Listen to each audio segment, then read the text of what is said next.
This is how I met Mohamed Salah.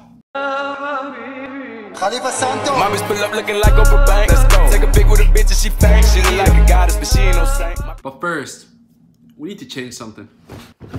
That's more like it. So before I start, you need to understand the backstory here. Me and my family were in Egypt for vacation. This was around late August until the first week of September. My family, we're from Cairo, so we spent most of our time in Egypt and Cairo. But we decided to stay 4 days at the Sahel. If you don't know what a Sahel is, it's the north coast of Egypt on the Mediterranean Sea. So we're gonna stay there from September 2nd to September 5th. On September 3rd, my friend texted me and she sent me a picture of Mohamed Salah's Instagram. It was a picture of him on the beach and the location with the north coast. Guys, at this point, I already went crazy. Because all I was thinking to myself, I'm like, guys, I'm literally 40, 50 kilometers away from Salah. It's the closest I've ever been to my idol. On the TV, I was kind of bored. And I found out that the national team was training like 30 kilometers away in a stadium called Burj Al Arab. They had an African Cup qualifier against Niger, but the game was going to be on September 6th. So we wouldn't be able to go because our flight back to Canada was on September 6th. So I was already kind of pissed, but I was like, we could go at least see the practice somehow. So I just begged my uncle, like, can you take me to the practice? Maybe just like take a glimpse of the players from far and all that. And after convincing them as in my uncle and my dad, we decided to go. And obviously Arab timing, my uncle took like an hour to get dressed. By the time we got to the stadium, it was already like 9:30, 9:45. We went there, lights were off, there was no one there except for the guards. My uncle gets out the car and he just asks them like, where are the players? And they just started laughing. They told us that they air the practice like 2-3 hours after the practice, so people like us don't come there on time at least. So I was like, yeah, it's too good to be true. Like, I'm not gonna like see anyone. But then the guard was really nice. He literally told us what hotel they were in, and luckily it was only 5 minutes away. So you know what we did? Boom, boom, boom, boom. Yeah, guys, so we drove to the hotel, and like, even getting into the hotel wasn't easy. That was our first problem. They said if you don't have a booking, you can't get into the hotel. But my uncle is in the army, so all he had to do was like pay 30 guinea, and we were in. So while we were going in, the people at the reception were like, are you checking in? And then we're like, nah, we're here to see the national team, the Egyptian national team. And they all just started laughing. Then me and my two cousins, my sisters, and obviously my uncle that took us, we're just confused, like, why are they laughing at us? And then they told us that them themselves couldn't see the players. The players literally came in from the back and literally no one could take a picture of them. Not even people that work there. So that was problem number 2, like, how the hell are we gonna see them? Then they told us that they're in the 2nd floor of the hotel, they have their own wing to themselves, and they have top security in front of them. No way you're gonna get in there. Problems over problems. I'm just like, yeah, there's no way I'm gonna be able to see anyone. I wasn't even like, okay, obviously I was looking for Salah, but like, just seeing any player at that time would have been like, it would have been the best day of my life, for real. Because these players are literally like my heroes. Like, the only time I cry, okay, that's too much. Most of the time when I cry in life is when it comes to the Egyptian national team games. The game against Congo, the games against Algeria. Those are the games that I cried in. So to see any of those players would have just been wow. So back to the hotel. We were just like, we sat in the lobby, we're like, we don't know what to do. We're just chilling there. So after chilling for like 30 minutes, like, we went up, tried to talk to the security. There's no way, it wasn't gonna happen. Went back to the lobby, just chilled there. Chilled there. Everyone just looking at each other. So they were on the 2nd floor, then bang.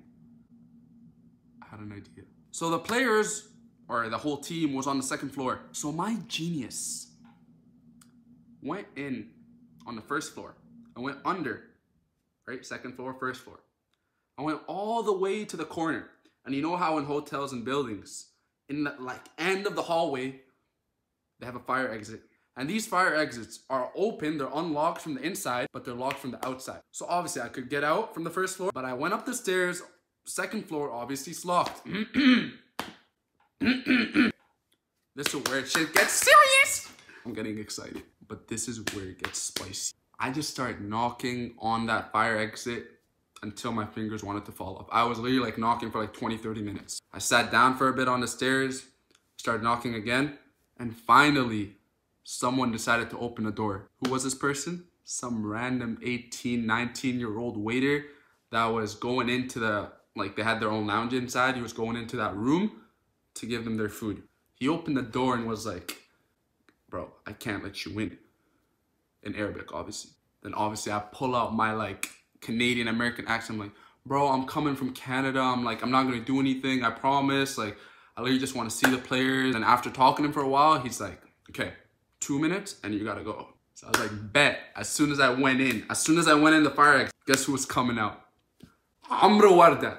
If you don't know who this guy is, he's one of the players for the national team, obviously. Stupid. He plays in Greece, okay? He's the son of one of the best basketball players in Egyptian history, which is weird because he's a soccer player. But that's not the point. Like, this is one of my idols, Amr Warda. Got a picture of him, okay? He was coming out alone. Keep that in mind. He was coming out alone. And this is when the tables have turned. If it's not spicy already, like, this is like... Guys, seriously, this is what happened. What you're gonna hear now could like heartbreak you. After taking a picture with the Amr Warda, my phone dies. I was literally about to cry, but I had no time for that. My smart ass. I took off my shoe. I put my shoe between the door and I was about to run to get my sister's phone.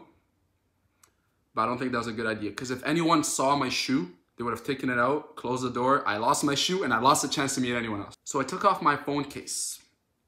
Okay, took off my phone case, put it in. It was small, so no one like can really see that the door's open. And yeah, if I lose my phone case, like it's not gonna be that big of a deal, right? So I sprint down to the lobby, snatch my sister's phone out of her hand. And obviously they're like, yo, what the hell's happening? What the hell's happening? And I literally ignored everyone. I had my mind set, take the phone, run back up. As soon as I open the door, all the players are coming out. The first person I see, Ahmed Higazi. If you don't know who this is, he plays in West Bromwich Albion in England. 6'5", like I just felt small. But as soon as I saw him, I was like, Higazi, Habibi, picture, Surah, please. And there's security coming in with them. So as soon as the security saw me, there was no chance. They're like, you're going out. And obviously I'm like a fanboy. I'm like, Higazi, Habibi. And then as you can see in the picture here, he's like, go outside, go out the fire exit so you don't get in trouble. So I go out the fire exit. And keep in mind, the players in the back, if you don't know who that is, that's Trezeguet. He plays in Aston Villa, one of the best players on the national team. He's just laughing in the back. I know it's kind of blurry, but you can see him just laughing in the back. So after we go outside, we take a picture outside the fire exit. Right at this point, I'm like 99.9% happy. I was like, khalas, like there, I've already got everything. Not everything, obviously. But I'm like so happy right now. Then while Higazi's going back, oh my God. You know Salah's short, right? You can barely see him. But I see him passing by that wall and his big, you know, afro. And after I saw it, he like passed by already. After I saw it, I just went crazy, man. I was like, Salah! Man just went crazy. I'm like, Salah, Salah, Habibi, please, please. And I didn't think he could hear me because he already passed by. But a few seconds later, after he passed by, he comes back. He comes back to take a picture with me. With all the security and everything there, he stops them and he's like, let him take a picture. And my hand was shaking like crazy.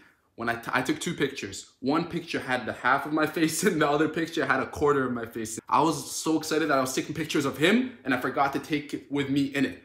But that's not the point. Just knowing inside that I've gone in to take a picture with my idol that I've been watching for years. Like, this is something I'm gonna be telling my kids, my grandkids.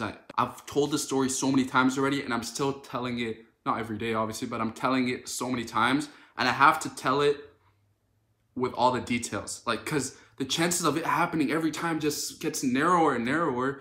And somehow Allah just like helps me get through it. But yeah, guys, that's the story of how I met Mohamed Salah, my idol. I hope you guys enjoyed it because this is the best day of my life, September 4th, 2018. But yeah, guys, if you enjoyed it, smash that like button, subscribe, share with your friends. Until next time, Fob Nation, Zizo out.